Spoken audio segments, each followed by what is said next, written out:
welcome back to the Rugby Connection podcast. As always, for the fans, by the fans. I'm joined with Murray today. No special host on today, unfortunately, but just us two. Murray, how are you keeping? I'm all right. Yeah, it's been a long week. It was my dad's birthday, so we went through at the weekend and got drunk and watched Eurovision. Happy to watch the Eurovision. We watch it as a joke. We don't watch it like, oh my God, who's going to Welcome to the Eurovision Connection podcast. There you go. No. But before we start, guys, we just want to mention this week is obviously Mental Health Awareness Week. Obviously, you can see us here. We're repping the Loose Heads merch. And we've said it before on here, mental health is something that affects all of us at some stage in our life. And in our sport, rugby, it can be something that can cripple a player, cripple a coach, cripple anyone involved. And rugby should be a space where you should feel comfortable speaking out, talking to your teammates, talking to your coaching staff. If you have a mental health rep, talking to them. Obviously, Loose Heads, their overall goal is to get a mental health rep put in every single club around the world. Last time I checked, they had over 800 clubs involved. I imagine it's probably more by now. They're absolutely killing it. But that's just our little message. If you play rugby or even any sport, guys, if you yourself are struggling with mental health, or you know someone who is, reach out to them or reach out yourself, get yourself some help, because you don't have to struggle alone. There are people who can help you, and it's something that can be fixed and make your life better, essentially. You could always make a podcast with two people that you never met before. Yeah, you could also make a podcast, which, if anything, this has been more draining for my mental health, speaking to these crazy people every single week. But also, guys, again, before we start, in some other sad news, we did lose a player this week, Billy Gayton, for, I believe, the Crusaders, the Blues, the Hurricanes. He's played for an absolutely sensational Super Rugby career he has had. Unfortunately, this past week, he did pass away. Obviously, he had to retire due to, I believe, concussion complications through the game. It's never nice losing a player, whether it be your favorite player or a rival player. As a rugby community, we always feel a bit more tight-knit.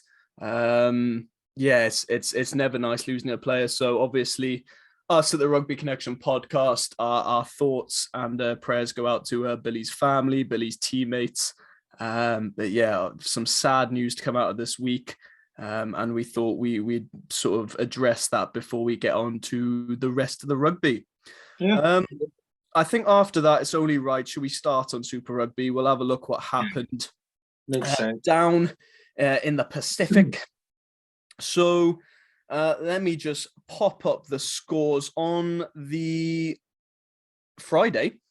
We'll start on the Friday night.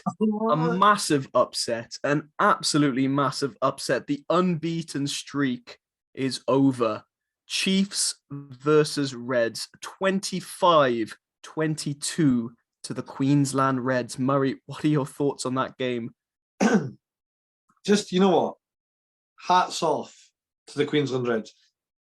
If you go back to watch the game, Chiefs were right in the hunt. Obviously, just by the scoreline, you could tell. But 25 phases only to get over the try line, but held up. Yep. Fair play to the Reds defence there, because, oh my God, that's like ungodly territory to get to. It was a hell of a match, and it was a hard-fought match. Playing the Chiefs at home is never easy. We've seen that through the season. First time the Reds have won in New Zealand in 10 years. It's mad. I think when we did our predictions, when we had Byron on, I think we all tipped the Chiefs to take that one. Obviously, it was a safe prediction, but we do love an upset on this podcast. It is a shame to see the Chiefs' unbeaten run go, but you just have to sit down and appreciate the absolute effort that the Reds put in. If we look quickly at the standings, I think the Reds, so they're 7th now on the log, 23 points. So we've only got a few rounds left. They're looking at a playoff spot. So yeah, massive congratulations to the Red. Absolute brilliant game. Byron will be happy because our next game, Force versus Drua, 34-14 for the Force, making their home ground an absolute fortress. Drua were unable to ignite their flair like they usually do. Brilliant win for the Force on that Friday night. We'll move on to the Saturday, Hurricanes versus Moana Pacifica. Unfortunately, Minor Murray's prediction did not come true. Hurricanes absolutely dominant, not repeating what happened last season. 71-22 over Moana Pacifica, an absolute battering. This is why I don't listen to you. I had Hurricanes in my head. You convinced me. Go on, Moana. I'm not having it, Murray. You backed Moana Pacifica. Don't lie. We'll go on to the big one. I regret it. Crusaders versus Blues, an absolute arm wrestle of a match. It ends 15 points to 3 in favor of the Crusaders. It was just one of those tight matches. It was the game that you would expect between two teams of this level. Yeah, an absolute arm wrestle is the only way I can describe this game. And the Crusaders, It feels weird. It feels weird that they're not on this absolute tear right now. That's true. Yeah, the Crusaders just holding out and outplaying the Blues at the end of the day. Tars versus Rebels, a prediction I did get right. 38 points to the Tars, 20 to the Rebels. A pretty entertaining game, I must say. A good Aussie derby. The Rebels gave it their best go, but the Tars at home were just too strong. And then the final game on the Sunday, Brumbies get a win over the Highlanders, 48-32. I think we tipped the Brumbies to win that one. But again, the Highlanders gave it a good go. We were winning at halftime, it was. Yeah. But, speaking of the Brumbies, just before we go into predictions for the next round, friend of the show, Nick White, he's signed a new extension to stay with Rugby Australia. He's joining the Force. He's becoming a Western Force player for 2024. So I'm interested for the Force because that experience. I believe the Force have a fairly young squad. A little bit of experience ignited into there. Was he not tipped off to be going to Japan? He was, yeah. So he even talks about going to. He was offered to go to Japan. Yeah, but he wants to stay. He's very Michael Jordan, Kobe Bryant. Like, job's not finished yet. Yeah. And I think he heavily talked about the World Cup. At the end of the day, it's just a massive win for Rugby Australia, isn't it? Because keeping those key players in the country, playing club level rugby. Obviously, rugby league is sort of the big dog in Australia. Union is more of the fringe sport, I'd say. So you're going to want to be keeping those big name players, keeping that interest in the sport. So yeah, big signing for the Force, and overall just good for Aussie rugby in general. Agreed. Yeah, I agree with that. Should we go on to some predictions for next week? Yeah, go on then, because there's only, if you include this one, there's only 3 more regular season rounds. 3 regular season rounds until we get to the playoffs, the juicy stages. We'll start on Friday night. Moana Pacifica host Crusaders. No, Crusaders. I can't do it. I'd like Moana to get a big win. It's not happening this week. It's not. Crusaders by 18, and that's been good. Fine. Crusaders by 12. Fair. Yeah, okay, that's, yeah. And then we've got the coloured battle. This one is going to be an interesting one. Coloured battle, Reds versus Blues. Reds are hosting the Blues, and after a performance against the top of the table, arguably the best performing team this season so far in all of World Rugby, the Chiefs, hosting the Blues now. I'm going to tip it to the Reds, I'm going to give them the benefit of the doubt. I do believe the Blues are going to come back and they're going to absolutely put their best foot forward. But why not? Why not back the Reds? The Reds by 2. And I'm going to ruin that right now. I'm going to say Blues by 6, purely because I look better in blue than I do red. That's my reason. Fair enough. That reason. Oh, that's my Reds jersey up there. Nice little training piece there. Yeah, fuck it, I'll take it. I don't have a Reds jersey. Yes. Unlucky. You have a red jersey. You have a couple of red jerseys up there, but not the Reds. They're not the Reds. Let's go on to the Saturday. Absolutely jam-packed. Highlanders versus Rebels. Highlanders hosting. Oh, don't. Go on, Rebels. Do it. Both teams just keep rocking me when I think, yeah, they can do something. Yeah. You know what? I'm good. If I can't ever decide a prediction, I do use podcast logic. We've had 2 Highlanders. We've had 0 Rebels. There we go. I'm back in the Highlanders. By 2 then? 2, 3, no, 2. Fabian Holland and Sean Withy. There we go. There we are. I'm going to back the Rebels. I'm going to say Rebels. I'm going to say Rebels by a point, Murray. I will say Highlanders by 9, just because they're at home. Okay. This is going to be a hell of a match. The Chiefs are at home again. Chiefs versus Canes. I'm going Chiefs. I think they're now going to. You've now got a pissed off Chiefs. You've got a pissed off Chiefs. I'm thinking the exact same thing. I'm going to go Chiefs by 15. Oh, I'm not going that high. I'm not going that high. Chiefs, I think they are going to absolutely throw the kitchen sink at the Hurricanes. I'm going to go Chiefs. I'm going Chiefs by 10. Still double-digit win, but I don't think they're going to run it riot that much against the Canes. Our next game, Tars versus Drua. Now, Drua haven't impressed on the road. They didn't perform brilliantly against the Force. Tars are at home again. Tars by 30. And that's heart and 30, Murray. 30, yeah. I was going to say Tars by 18. I just think, again, I think like Drua still have, even against the Force, they had their 2 tries, some flashy moments. Tars by 18. But can the Drua stop Marky Mark? Marky Mark. For those that don't know who I'm on about, I gotta have to try and say his name again. Oh, good.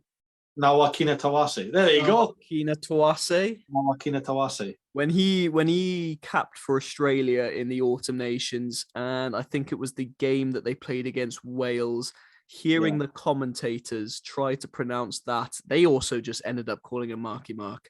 I don't even think the Aussie commentators have a full grasp of how to pronounce his name.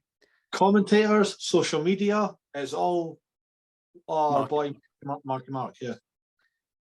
The next one, Force again at home, hosting the, I suppose, leaders in the Aussie Shield, the Brumbies. Just because they're flying high and they are mixing it in with the Kiwi boys, I am going the Brumbies. Because they are realistically, if anyone's going to win Super Rugby from Australia, you're probably going to tip the Brumbies to do it this season. The Force at home, though, they're going to give an absolute crack. They extinguished Fijian Drua, who this season have, I want to say, somewhat been on fire. They haven't had all the results, but like lukewarm. Yeah, smoldering. They've been smoldering. No, I'm going to say the Brumbies, but I'm only going to say the Brumbies by 5. No, I'll go Brumbies by 7. I back the kicker. That's it. That's all I have. You back the kicker. No, he's having an absolute mare. Who kicks for the Brumbies? No, it's Lolaseo, isn't it? Yeah. Anyway. No, I rate him as a player. But he's not quite there yet. It's like it's like the other week when I squinted my face at Parise and you and Harv were like, nah. Yeah, well, that was just incorrect, Murray, because Sergio, how are you comparing Noah Lolaseo to Sergio Parise? because I like Noah Loloseo. Murray. Sergio Parisse is an absolute legend of the sport. I won't hear any other. He is a legend of the game, but I got in trouble for what my views are on it. Good. Shall we leave URC for last? Shall we go to the Premiership?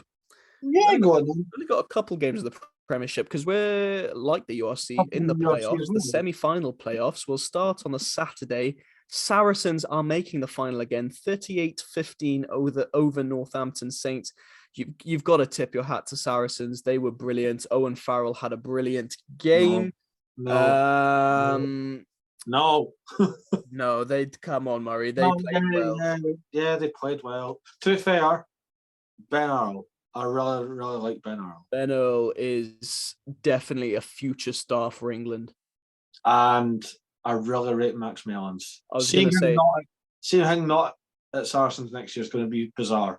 I mean, Maitland had 2 tries in the first half, nice, easy ones. I say easy, just nice, made it look easy. Owen Farrell, I thought, if there's any discussion about Smith or Farrell, I think Farrell takes my position in that England 10 jersey personally. You know what? Just move it, sliding into the next game. There is a third argument. There is a third. We will talk about that when we get to it because because I've rated this man for ages and I feel like he's fallen out of favor. But give this man the 10 jersey or the bench back because he needs to be there. But obviously Alex Mitchell, obviously in terms of the Saints, and he's been thrown into the England mix a few times. Yeah, he scored a nice try. The Saints didn't put much of a fight. I mean, it was 21. It wasn't. Yeah, Saracens wanted it more, and they played the better game. Simple as. I think the score was some really stupid one, but to say it would have been better if it was Bath. I know it was nowhere near possible that Bath were going to be in that slot, but it just feels like. Yeah, but I think Bath should be looking towards next season now because they have come into some disgusting form. Why are we talking about Bath? We like Bath. Yes, we like Bath. We'll talk about them when they get to the semi-finals next season. Okay. The next one, the reigning champions put out of the competition, Sale versus Leicester, 21-13, a fairly tight game. But Murray, let's talk about him. George Ford. Their former talisman, the man that lifted the Prem with Tigers last year, George Ford. Yep. Was like, sorry, boys. Hold my beer. Hold my beer. Hi, guys. It's me again. You miss me? Good. Yeah, very much. An absolute, and I'm going to say absolute masterclass by George Ford. I've rated him. I've said multiple. I'm pretty sure I've said it on this podcast. I've definitely said it multiple times in TikTok comments and to you and Harv and whatnot. George Ford for me is potentially, in terms of English fly halves, one of the best, if not the best, in my opinion. He's just very slick, and I don't mean like a maverick. Very slick. I think he's got the composure, the experience of an Owen Farrell, and he brings a bit of the flair into the game as well, like a Marcus Smith. He's the perfect balance for a fly half, for an English fly half as well. Just give him the starting jersey. Oh, people. Why are we talking about the Smith-Farrell combination? Why don't we go with what's proven and proper, the Ford-Farrell combination? No. Mixing it up. First of all, Farrell is not a 12. He is a 10. No, I'll agree with you. He is, but he can play 12, and he's shown on the international level that he can play 12 effectively. It's like when the All Blacks wanted Mwanga, Barrett, Jordy Barrett, they all kind of just get in the team somehow. Yeah, but I think that's the problem with the Smith-Farrell combination. You put Smith on the pitch for his capabilities, his talent, his flair. He can get the ball moving. He can run the ball to the line. He can make things happen. Where his ability as a game management player, he can do it at Quins. However, I feel like having Danny Kerr at Quins helps him out a lot. But Owen Farrell then can't play at 12. He can't play a natural 12 position because you literally have Farrell having to control the game. I've got one for you, just to change up a bit. It won't work because it doesn't work, but we're just to give that option. What about instead of Smith Farrell, what about Farrell Smith? I can't see Smith being Just because effective. Marcus I can't see Smith being effective in the 12 jersey personally. Farrell can work the 12 jersey because he is a big lad. He's a bigger lad, yeah. But right, no. So my option right now, if the World Cup was tomorrow, Farrell starts with Ford on the bench. I would agree with you. I think Farrell starts and Ford on the bench, and it's worked before. And Smith would have without being disrespectful, the latter games. What if what if you just put Smith at fullback? No, because you've got Freddie Sheard, who's great under the high ball. Unreal. I actually think, speaking of this, because I am praising Leicester for this little bit here. So ideally, you could, on form, this is how my backline for England would look. I can't believe I'm talking about an English backline, but anyway, you would have probably would be Ben Young-Sarn. He has the experience. If not, Van Portfleet with Alex Mitchell coming off the bench. Alex Mitchell over Van Portfleet for me. Okay. Either way you turn it, I'm happy. But right now, I'll just say it. Van Portfleet, Ford at 10. I want Dan Kelly at inside centre. Leicester Tigers with Dan Kelly, because he was fantastic. Ollie Lawrence, obviously. Henry Arundel. Hassel Collins, or Tommy Freeman with Freddie Sheard at the back. This is what mine's looking like. I'm going Alex Mitchell at scrum half. Personally, I'm going Ford at 10. I am putting Farrell at 12. I'll put Ollie Lawrence at 13. I'm going Orendale and Hassel Collins, and then Freddie Stewart at 15. I really thought you were going to say Marcus Smith there because what we just talked about. Nah.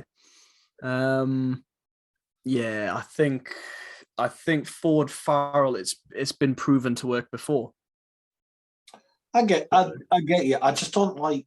Maybe it's just because from a Scottish point of view. It has happened before. The dual playmaker idea has worked. It can work. England have run it in some way before with Ford Farrell, but I think when Ford is on the pitch in the 10 jersey, the difference between Smith Farrell and Ford Farrell is Ford can take that game management responsibility. He can take a lot of that off Farrell, which lets Farrell play more of a natural inside centre role. And then Farrell, when he needs to, can step in and make that second playmaker decision. Whereas when you've got Smith Farrell on the pitch, I don't think, especially at international level, Smith is mature enough of a player yet, mature enough of a fly half to be able to take on the full game management of that England squad. And that's why you see Farrell having to sort of take the reins a lot more. And that's personally why I think it doesn't work. Fair. I mean, I have got a question for you, though. And it does help to the semi-finals. Are we getting a first title since 2019 or a first title since 2006? I think that personally, I'd like to see Sale win. Both of these teams have been the front runners for the whole competition, especially the first half of the season. I can't really put too much between the teams, personally. Just based off this season. Now, I'm not talking about history or previous form. Off this season, both teams started the season with immense form. They both ended up suffering defeats here and there.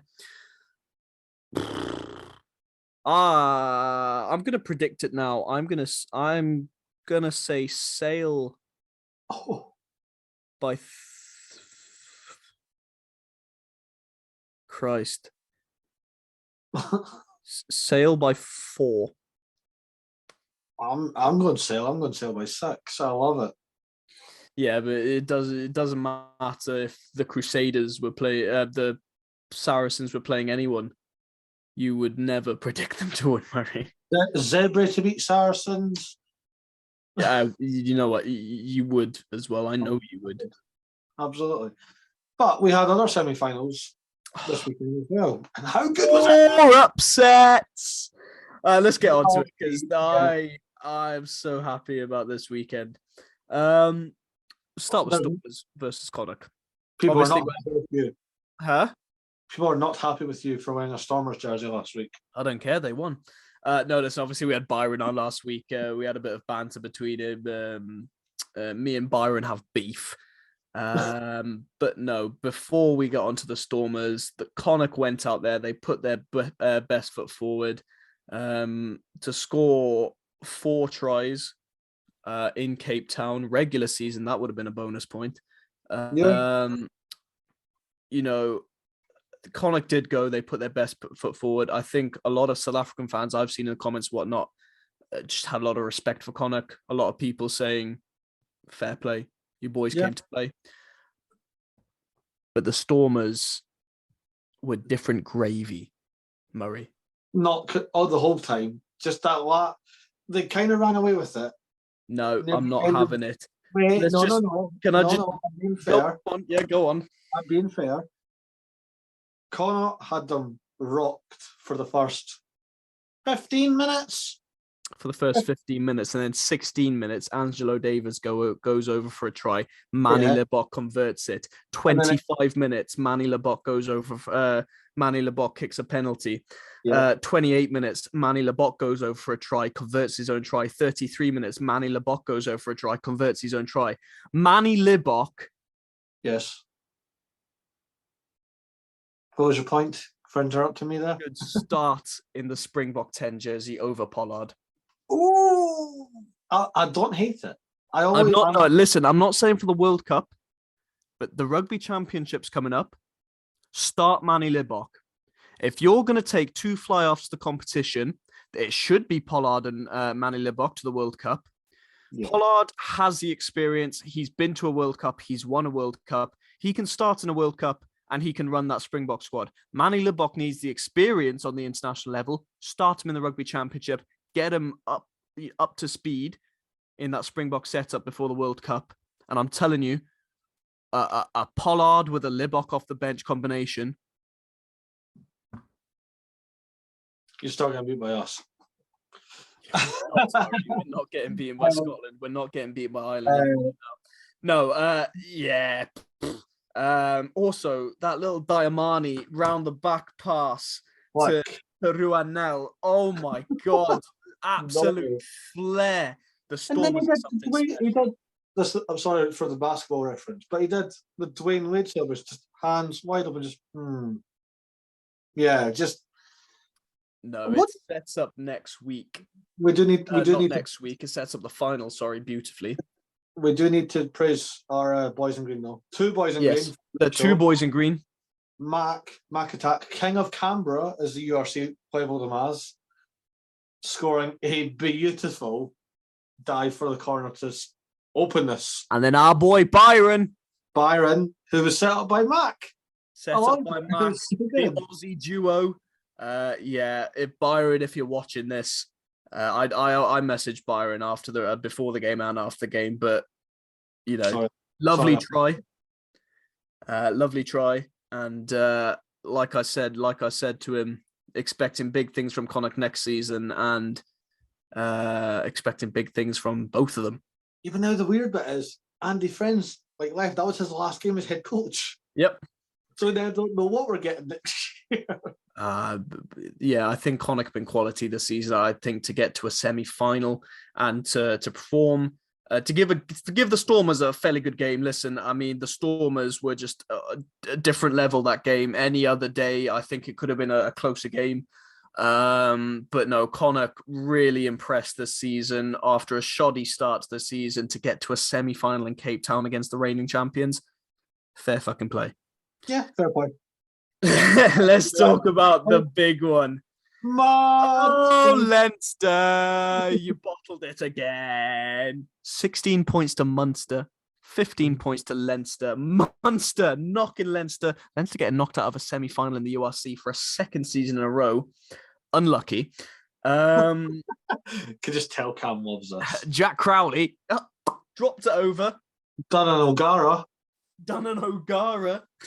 He even did the. Yeah.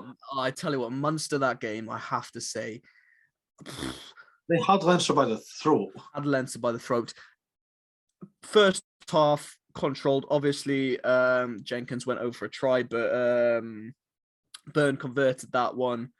Yeah. So Leinster do go into the second half ahead, but second half Munster, just the way Leinster attack. They run the line, they hit the line, they break through the line. They will make your defense look useless if you're not careful. Munster didn't let that happen. He scored off a drive. Who does that against Leinster? Yeah, it's fair play, Munster. Fair play, Munster. The manager, Jack Crowley, with a. By the way, that was a clean drop goal. A very clean drop goal for a young fly half to do that under pressure in a semi-final against the best team in the world. And don't get me started about it was Leinster's B team. You had Jack Conan, British and Irish Lions player. You had Cian Healy, who is up and coming to become the most capped Leinster player ever. I think he's only a season away from breaking that record. You had World Player of the Year, Josh van der Fleer on the bench. Listen, at the end of the day, if you're going to put a B team in a semi-final, it's your fault. Yeah, if you go, but we have two finals. Shit. But we have. No one cares about just because you lost. Just because you lost, now no one cares about the URC. Sorry, I'm. You're agree because when Bulls put the hurting on the Leinster boys, because we know that was a very weaker team. Yeah, remember, I spoke to you about it. The comments were just like, "It's fine. Who cares? The big game's next week. Obviously, the semi-final with Toulouse." Yeah, and I'm like, what a weird mentality to have, regardless if it's your fifth team, your first. If you get 60 on you, that's crushing. It's only ever a B team when they lose. Yeah, it's a short excuse. It doesn't work. No, listen. There's no excuse, or there's no denying that Leinster have been the best team this whole season. But we've said it on the podcast. I think last episode we said it, or I said it. Are Leinster becoming that team who choke in these big games? Semi-final twice now in a row in the URC.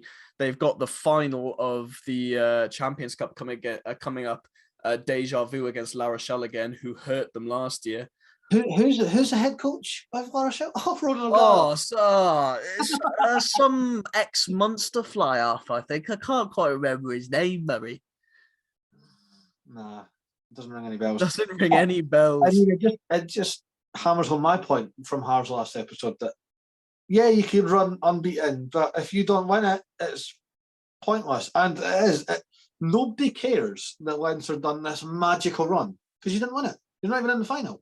Yep. It's no one you will talk about the season. And like, if you go back, let's per se, obviously Stormers or Munster, whoever wins, but let's say the Stormers win or Munster win, it doesn't matter.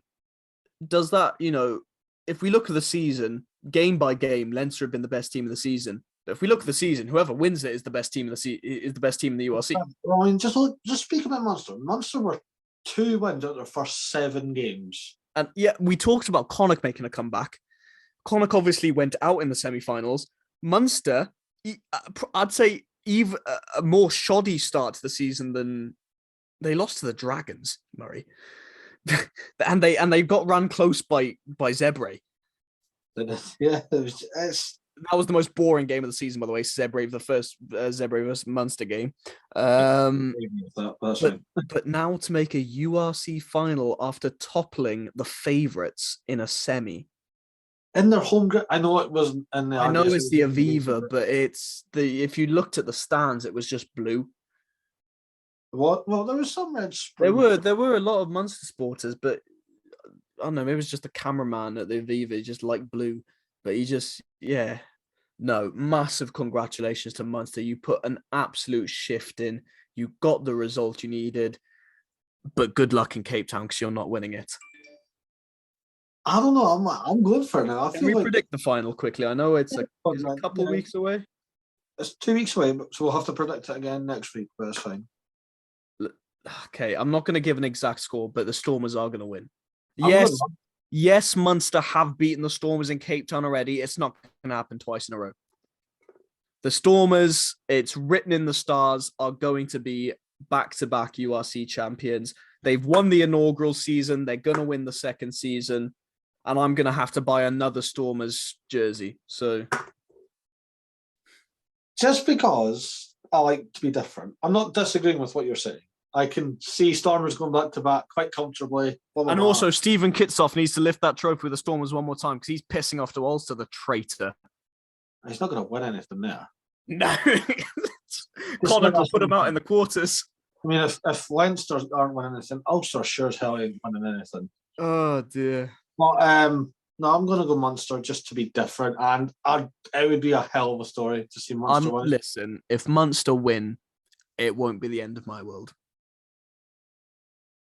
You sure?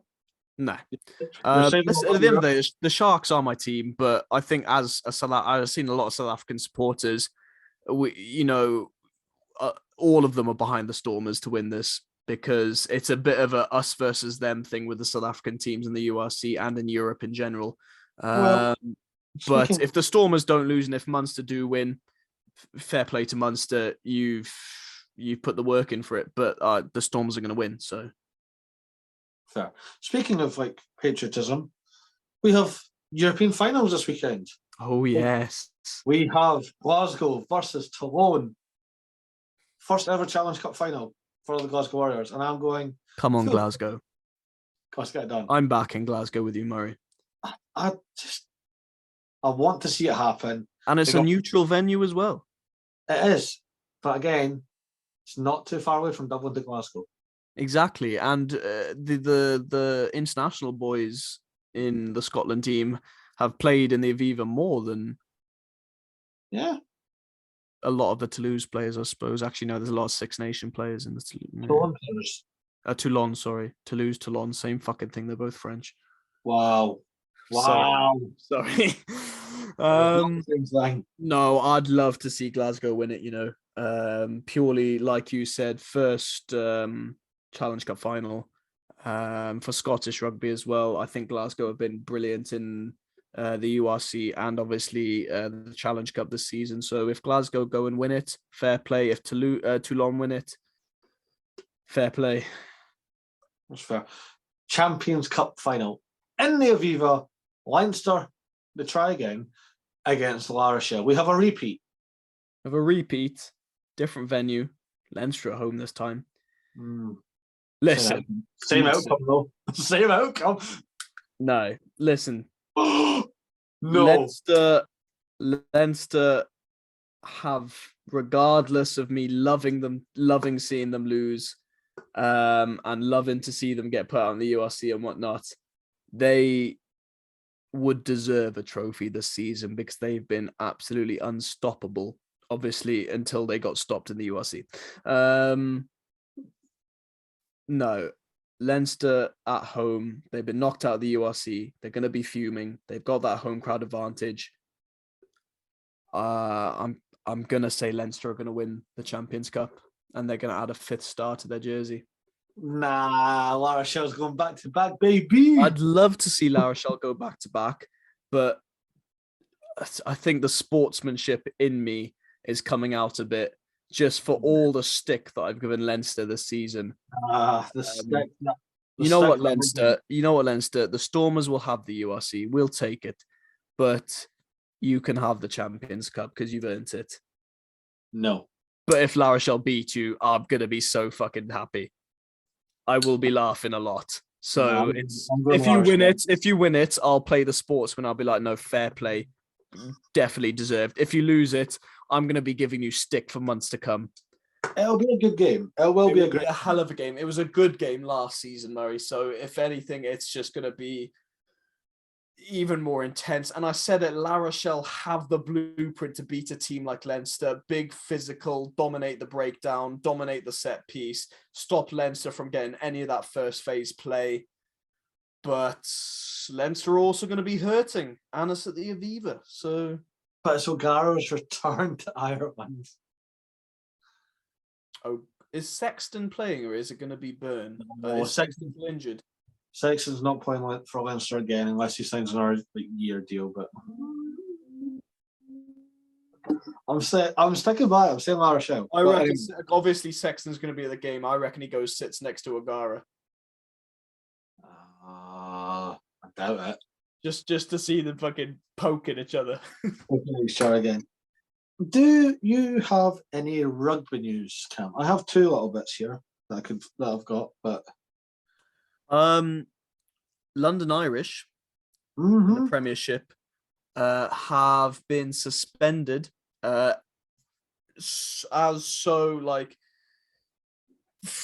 until they prove that. I think they've been given a certain deadline to prove that they have the funds to continue in the Premiership. Until further notice, they have been suspended for next season, like I said, until they can prove that they can fund their team. I think they've got new owners coming in. So basically there's a deadline for the new owners to prove that they have the funds to continue in the competition. If not, London Irish will not be competing next season in the Premiership. Just get rid of the salary cap. I'm sick of it now. I understood it to begin with. When it first came in, I was like, okay, I get it. It's kind of like, or it's meant to be like. You look at competitions which are flourishing, like the top 14, like the URC. The URC right now, in my opinion, is... There's no salary cap. By Cam? Where'd he go? So my laptop decided to crash on me midway through recordings. That was ideal. So I'm coming to you now from my phone. The production quality on this podcast is top tier. No, what are we on about? Salary cap. Yeah. What was I saying? The URC at the moment, I don't care what people say, I think is the perfect example of a tournament in rugby, a club level tournament. You've got, I suppose it's not really relevant, but you've got teams from different countries, like mini internationals almost, and obviously a higher salary cap. And you don't run into those issues then of teams going broke, essentially. And I mean, if you've got money, just let them spend it. I used to understand it. I used to get it. It's to make it a level playing field. But I don't understand it, because you look at competitions like the top 14, for example, who are definitely like up there with Japan as the biggest spenders in world rugby in terms of their club competitions. And they're doing just fine. I mean, top 14 has been flourishing for ages. Japanese League One is doing its own thing quietly. Even places like the MLR are spending big money, and that's starting to grow more and more every season. And for a competition like the Premiership, which has so much history, it's frustrating, it's disappointing, it's annoying, it's saddening.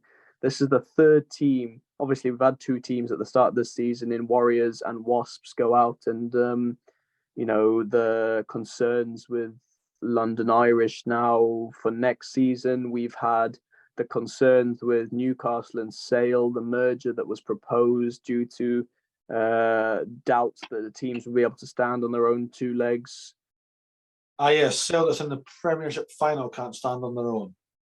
But that's what I'm talking about. But you say that, Murray, but London Irish have been performing pretty damn well this season, I'd say, and you wouldn't have thought them to be a team that's going to go anywhere anytime soon. And now all of a sudden a bit of a bombshell has hit. It's been in rumours for a couple of weeks now that London Irish players are being paid late. The same stories that we heard from Wasps and Worcester.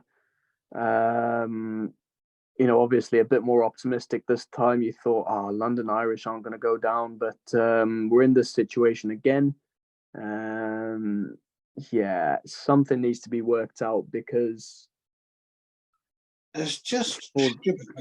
They've now got rid of relegation because the teams in the Championship stadium aren't big enough. But we've discussed it time and time again.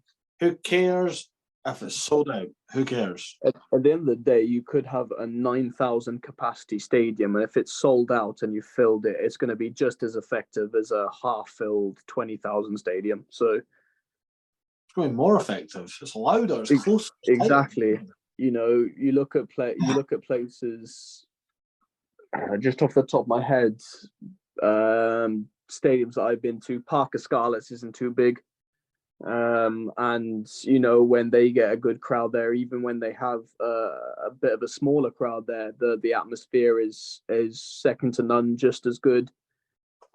I think there's just a lot of dumb rules in the Premiership that don't make sense. The salary cap, the Imagine in any other big sport. No, you can't spend your money.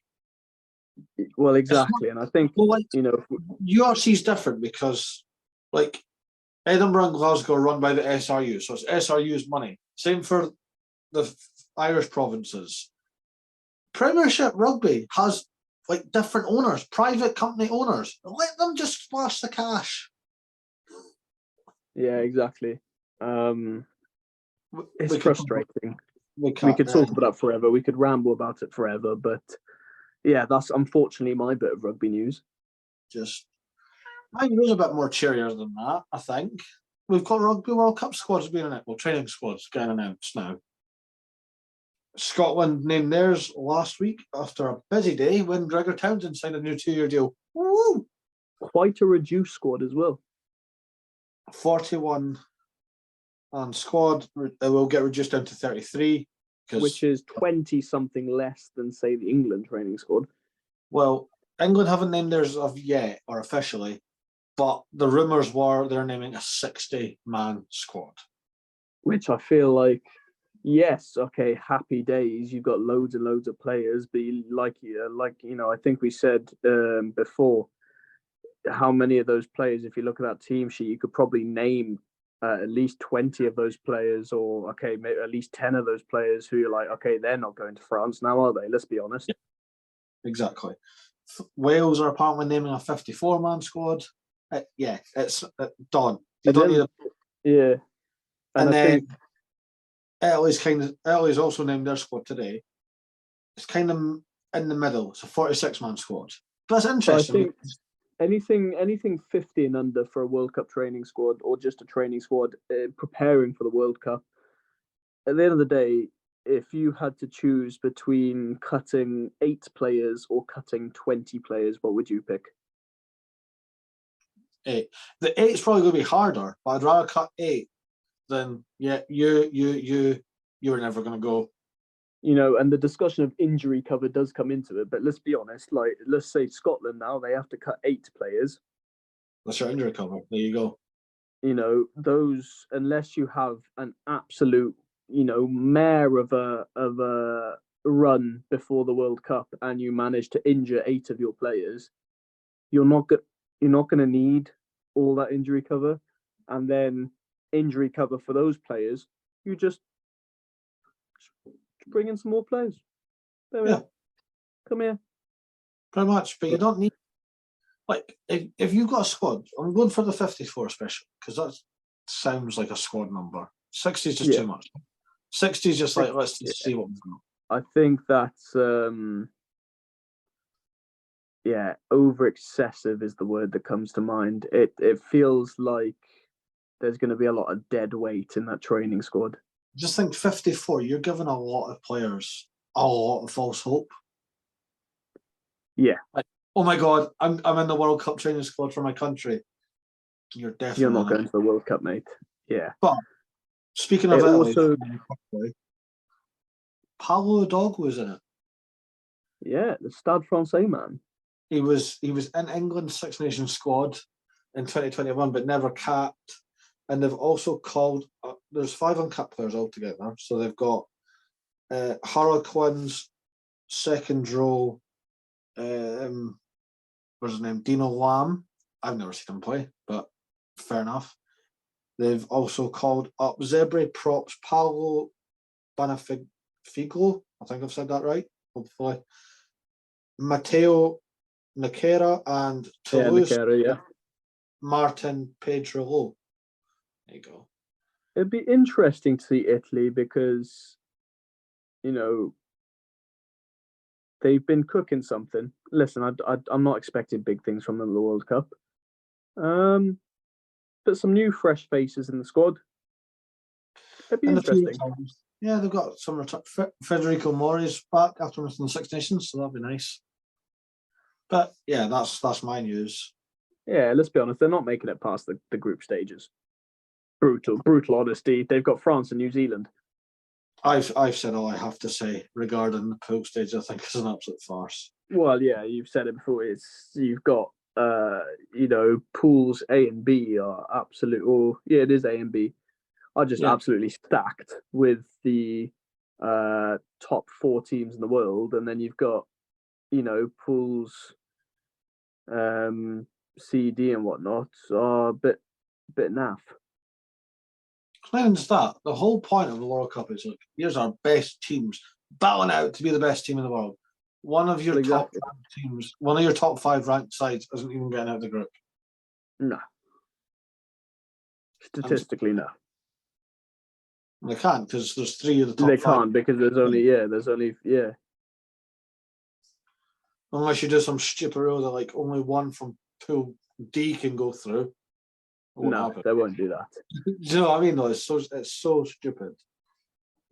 But that's another thing that needs to be another stupid thing in rugby that needs to be reworked. Why are you picking the pools? Why are you doing the pool draws so early? Why? Thing is, right, see when they first announced the pools, it looks stupid because it's not finished. It says like Asia playoff 1 or 1.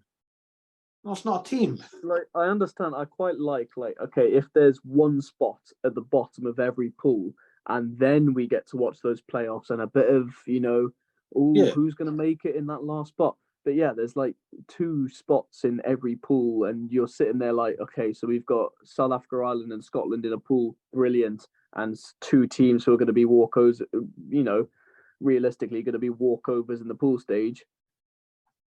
Yeah, it's so stupid. But end of the day, you should have New Zealand in one pool, France in one pool, South Africa in one pool, Ireland in one pool.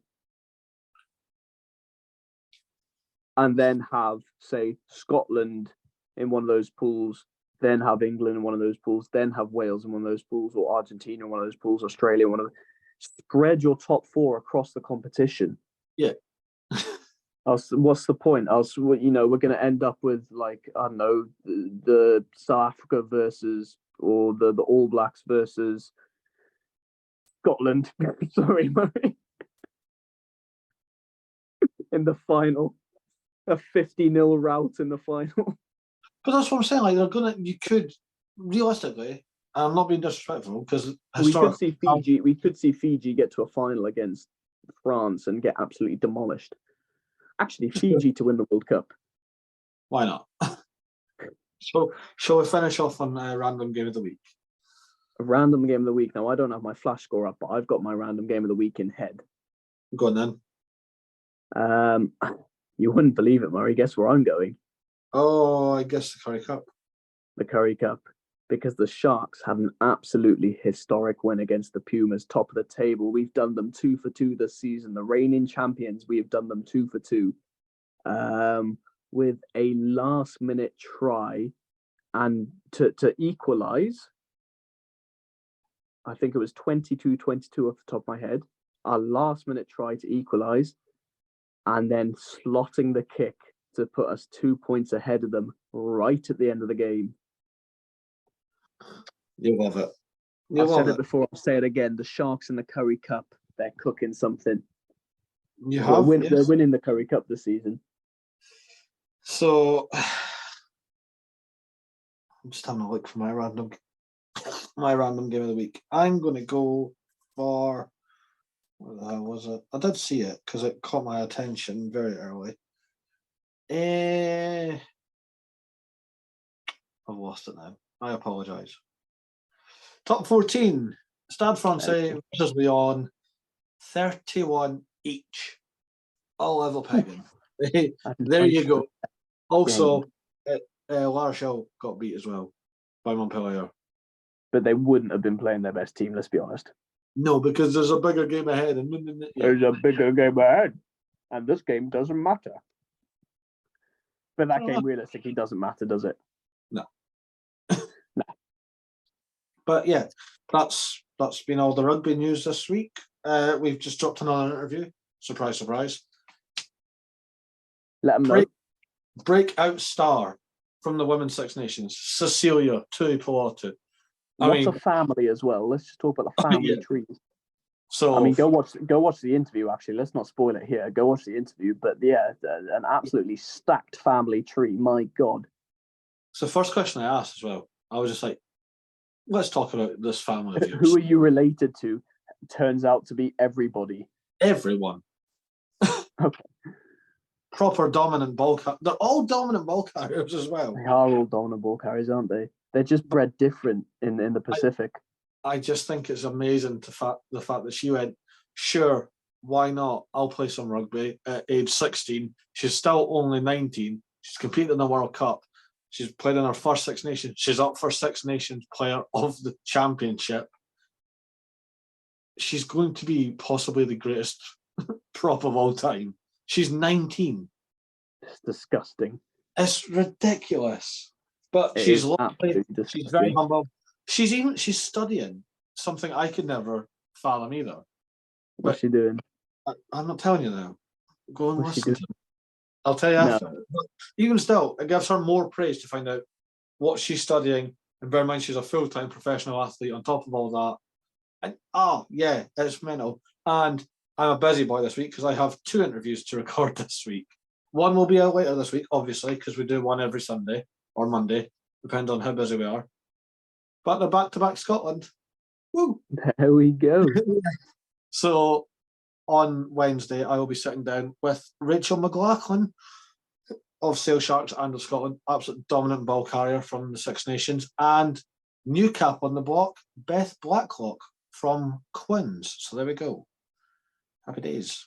Lovely off the tail end of the Six Nations, getting some of the ladies on the interviews fresh off the hype. We love to see it. So guys, make sure you go catch the latest interview. Make sure you're looking out, press a little notification bell on the YouTube. Wait for those interviews to come out, because quality interviews, and I mean, who doesn't want to watch Murray sit down with a player? You get all the in-depth stuff, bit of funny stuff. In-depth stuff, but yeah. Cheers guys. It's been the Rugby Connection podcast, as always, talking a lot of shit. Till next time.